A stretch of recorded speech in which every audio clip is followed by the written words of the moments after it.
আমার মা কেন জানি না ভিডিওতে আসতে চায় না। তোমরা যারা যারা ভিডিও করো অবশ্যই আমাকে জানিয়ে যাবে তো যে তোমাদের মাও এমনটা নাকি। তো আমি কিছুই বুঝতে পারি না কেন যে আসতে চায় না মা আমার ভিডিওতে। তো আজকে আমি তোমাদের সাথে শেয়ার করছি। এই যে দেখতে পাচ্ছ মা এখানে আজকে রান্না করবে, তো এখান থেকে কিছু নিয়ে যাচ্ছে। তো আমি মাকে বলেছিলাম একটু ভিডিওতে আসো, কিন্তু মা কিছু মতে আসতে যাচ্ছিল না। তো আমি দেখতে পারছিলে ধরে রেখেছিলাম মাকে। তো মা এখানে যে চাউল নিয়েছে কারণ রান্না বাড়া করবে, এখন দুপুর হয়ে গিয়েছে। তো তোমাদের সাথে আজকে এই ভিডিওটা শেয়ার। তো বন্ধুরা ভিডিওটা দেখতে থাকো, আশা করি অনেক ভালো লাগবে। তো হাই এভরিওয়ান, তোমরা সবাই কেমন আছো? আশা করি অনেক ভালো আছো। আমি তোমাদের চম্পা নতুন একটা মিনি ব্লগ নিয়ে চলে এসেছি। তো তোমাদের ভিডিওর প্রথমে শুরুতে বলেছিলাম যে মা ভিডিওতে আসতেই চায় না। তো এখানে আমি মা চলে গিয়েছিল রান্নাবাড়া করার জন্য। তো তোমাদের সাথে আমি কিছু কথা বলছিলাম।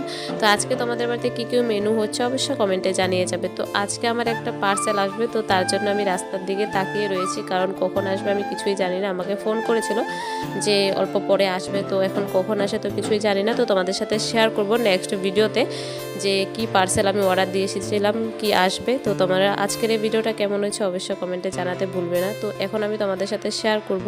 এই যে দেখতে পাচ্ছ ফাইনালি পার্সেলটা চলে এসেছে। আর কি এমনভাবে আসে ড্রেসটা আমি তোমাদের সাথে সম্পূর্ণটা ভিডিওর মাধ্যমে দেখাবো। তো দেখতে পাচ্ছ এখন শুরুতে তোমাদের সাথে শেয়ার করছিলাম কেমন হয়েছে অবশ্যই নেক্সট একটা ভিডিওতে সব কিছুই তোমাদের ভালো মতন দেখানো হবে।